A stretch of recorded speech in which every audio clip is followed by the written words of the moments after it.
The notorious big-born Christopher Wallace, he was a larger-than-life figure in the world of hip-hop. His deep voice and lyrical prowess made him an icon, a legend whose influence transcended music.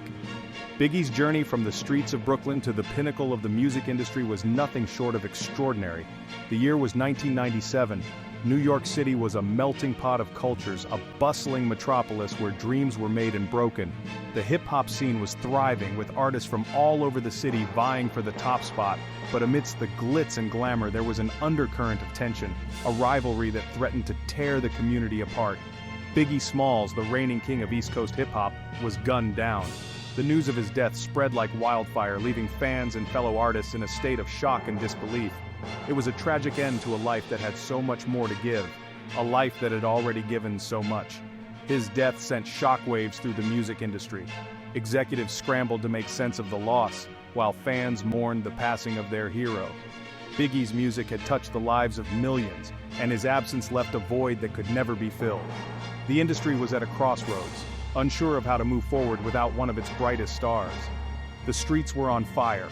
Protests erupted as fans demanded answers, seeking justice for the fallen rapper. The tension was palpable, a reflection of the deep-seated issues that plagued the community. It was a time of uncertainty, a time when the future seemed more unpredictable than ever. Nobody knew who to trust. The air was thick with suspicion, as friends turned into foes and allies became adversaries. The sense of camaraderie that had once united the hip-hop community was now overshadowed by fear and mistrust. It was a dark period, one that tested the resilience of everyone involved. Nobody knew what would happen next. The uncertainty was overwhelming, as people waited anxiously for the next development. The future of hip-hop hung in the balance, and the stakes had never been higher. It was a time of great upheaval, a time when the only certainty was change. One thing was certain: what happened next would change the industry forever. The loss of Biggie Smalls was a turning point, a moment that would redefine the landscape of hip-hop. It was a catalyst for change, sparking new conversations and new directions for the genre. The industry was forced to adapt, to evolve in the face of adversity. At the center of this storm was Sean Combs. Known to the world as Puff Daddy, he was a man of many talents, a force to be reckoned with in the music industry. His relationship with Biggie was more than just professional, it was personal, a bond that went beyond the confines of the studio. Known to the world as Puff Daddy, he was more than just an artist. He was a visionary, a man with a keen eye for talent and a knack for turning dreams into reality.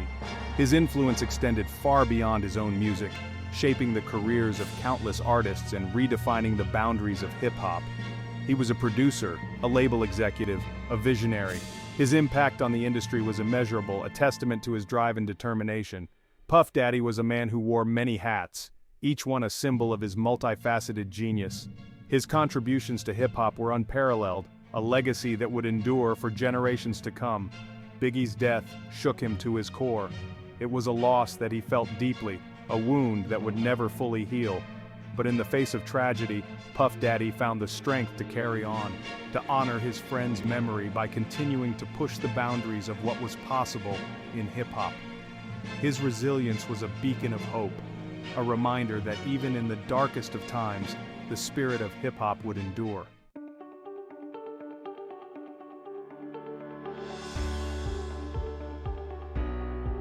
Puff Daddy was a force to be reckoned with. He wasn't just going to survive, he was going to thrive. He had a plan. He would honor Biggie's legacy, but he would also forge his own path. This was the dawn of a new era. The music industry had underestimated him. They saw him as a one-hit wonder, a flash in the pan. They were wrong.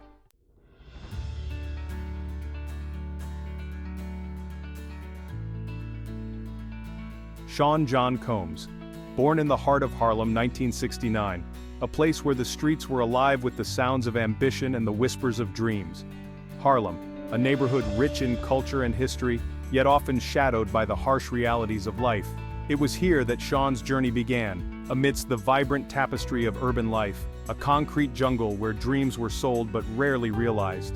The streets of Harlem in the 1970s were a mix of hope and hardship, a place where the struggle was real and the hustle was a way of life. The air was thick with the scent of ambition, but the path to success was fraught with obstacles. For many, the dream remained just that, a dream. He hustled, he strived, he yearned for something more than the streets could offer. Young Sean Combs was no stranger to hard work. From a young age, he understood that nothing would be handed to him. He saw the world around him and knew he wanted more. More than the corner, more than the struggle. He wanted to rise above, to transcend the limitations imposed by his environment. Music was his escape, his salvation. In the beats and rhythms, he found a sanctuary, a place where he could dream without limits. The recording studio became his haven, a place where he could channel his energy and creativity. It was here that he began to see the possibilities, to envision a future shaped by his own hands.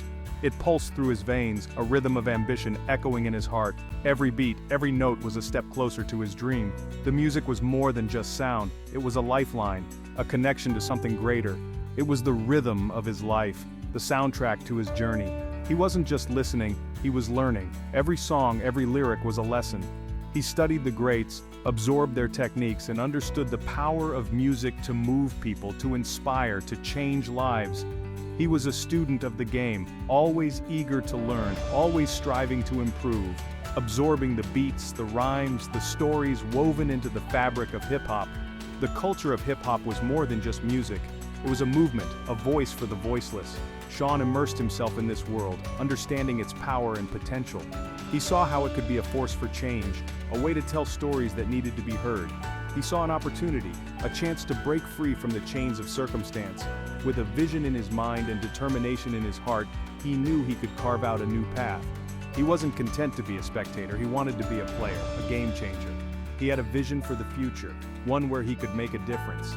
He dropped out of Howard University, a gamble that would define his destiny.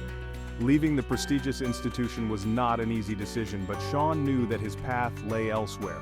He believed in his dream so strongly that he was willing to take the risk. It was a bold move, one that many would question, but for Sean, it was a necessary step towards achieving his goals. This decision marked the beginning of a new chapter, one that would see him rise to unprecedented heights in the music industry and beyond.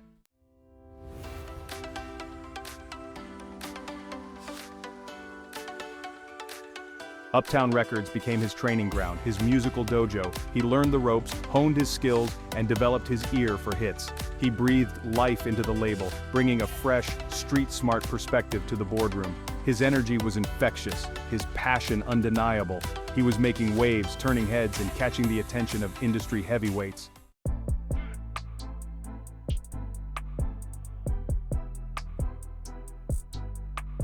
In 1993, Sean Combs took a leap of faith. He poured his heart, soul, and every penny he had into his own label, Bad Boy Records. It was a bold move, a declaration of independence in a cutthroat industry. He wasn't just an executive anymore, he was a captain steering his own ship.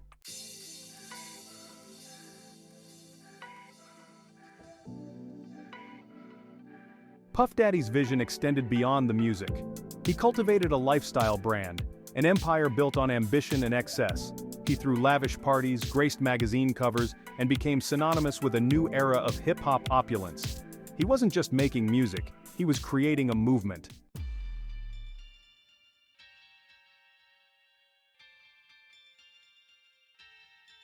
The tension was thick, a rivalry was brewing, a clash of styles and egos that would escalate into a full-blown feud. On one side, Bad Boy Records representing the gritty streets of New York City. On the other, Death Row Records emanating from the sun-drenched boulevards of Los Angeles.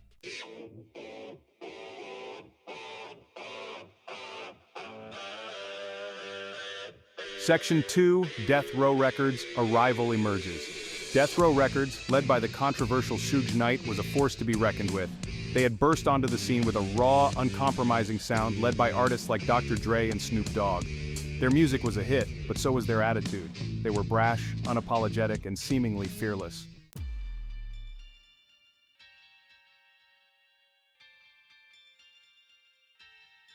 Section 3, Fueling the Flames, Diss Tracks and Disdain.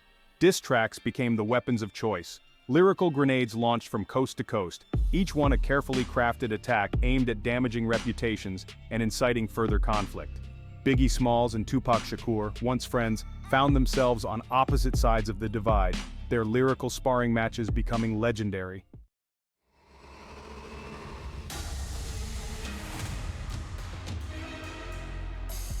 Section 4, The Media Frenzy, Fanning the Fire.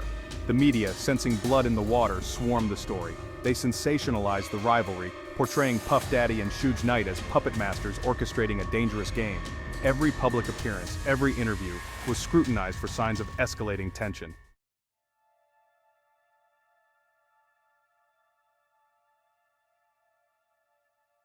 Beyond the music, at the heart of the feud lay a complex web of factors. Race, class, and the very definition of authenticity were all at play. The East Coast versus West Coast rivalry transcended music. It became a microcosm of the social and cultural tensions simmering beneath the surface of American society.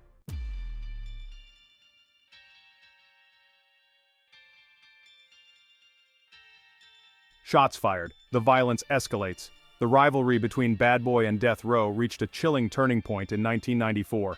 Tupac Shakur, Death Row's most prominent star, was shot 5 times during a robbery at a New York City recording studio. Tupac, though seriously injured, survived the attack, but the incident further inflamed the East Coast versus West Coast feud.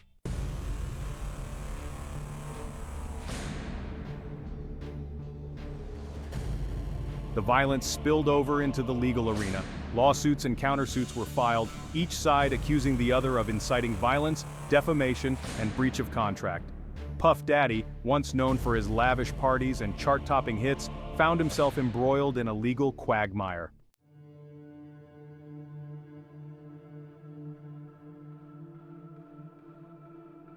Section 3. Death Row's downfall, internal strife, and legal troubles.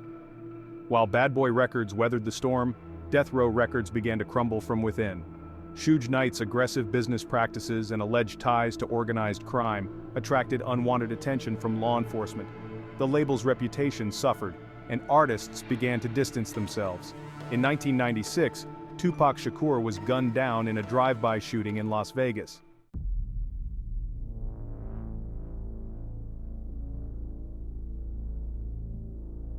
Section 4. Bad Boy under scrutiny, the feds close in.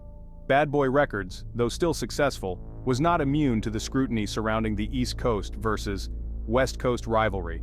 The FBI, investigating allegations of criminal activity within the music industry, began to take a closer look at Puff Daddy and his empire.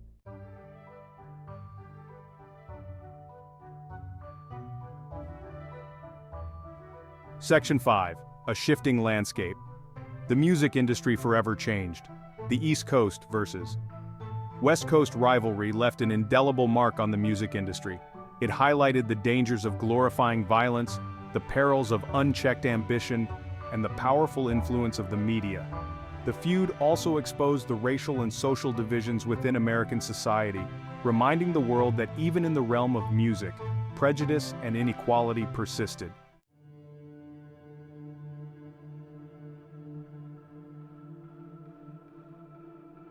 The feud exposed the underbelly of the music industry, the dark side of fame and fortune that few ever witnessed firsthand.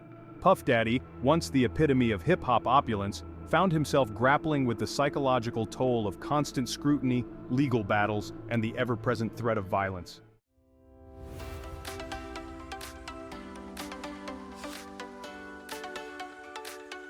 Despite the turmoil, Bad Boy Records endured. Puff Daddy, ever the strategist, knew that survival depended on adaptation. He diversified his roster, signing artists from different genres, expanding the label's reach beyond the confines of hip-hop.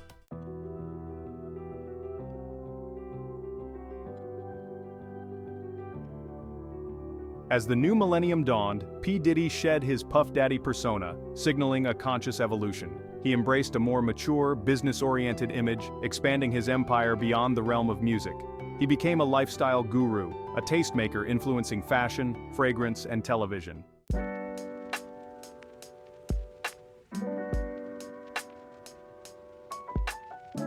Section 4. The Legacy of Confrontation, Hip-Hop's Evolving Landscape.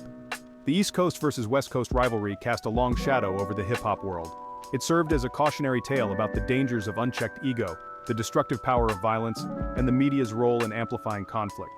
The feud forced the music industry to confront its own complicity in perpetuating negative stereotypes and glorifying violence.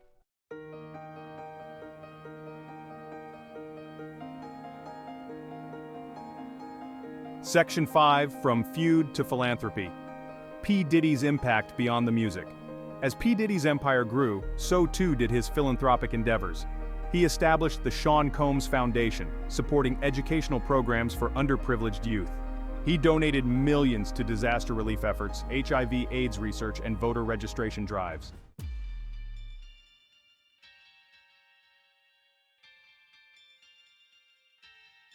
Section 1. Scars and Triumphs. In the world of hip-hop, few names resonate as powerfully as P. Diddy. Born Sean Combs, he rose from humble beginnings to become a titan in the music industry, but his journey was far from smooth. It was a path marked by both incredible success and profound challenges. The feud between P. Diddy and the music industry, inextricably linked to the East Coast versus West Coast rivalry, left an undeniable mark on hip-hop history. This rivalry wasn't just about music, it was a cultural clash that reflected deeper societal tensions. The East Coast, with its gritty raw sound, and the West Coast, with its laid-back yet equally intense vibe, were at odds, and P. Diddy found himself right in the middle of this storm. It was a period of immense creativity, but also one marred by violence, loss, and the exploitation of deep-seated societal issues. The music was a voice for the voiceless, a way to express the struggles and triumphs of urban life. Yet the rivalry often spilled over into real-life violence with tragic consequences. The deaths of Tupac Shakur and the Notorious B.I.G were stark reminders of the high stakes involved. P. Diddy, once at the eye of this storm, emerged scarred but not broken. He faced immense pressure, not just from the industry but from the public and media as well. Every move he made was scrutinized, every decision questioned. Yet, he persevered. He used his platform to speak out against violence and to promote peace within the hip-hop community. He carried the weight of the era, the triumphs and tragedies, as he navigated his evolving place within the industry he helped shape. His resilience became a beacon of hope for many. P. Diddy didn't just survive the tumultuous 90s, he thrived. He expanded his empire beyond music, venturing into fashion, television, and even politics. His story is one of transformation, of turning scars into symbols of strength and triumph. P. Diddy's journey is a testament to the power of perseverance and the ability to rise above adversity. He has become a symbol of success, not just in hip-hop, but in the broader cultural landscape. His influence extends far beyond music, touching various aspects of popular culture and inspiring a new generation of artists and entrepreneurs. Today, P. Diddy stands as a multifaceted mogul, a man who has worn many hats and excelled in each role. His legacy is built on a foundation of hard work, determination, and an unyielding belief in his vision. From the streets of Harlem to the global stage, P. Diddy's story is one of scars and triumphs, a narrative that continues to evolve and inspire.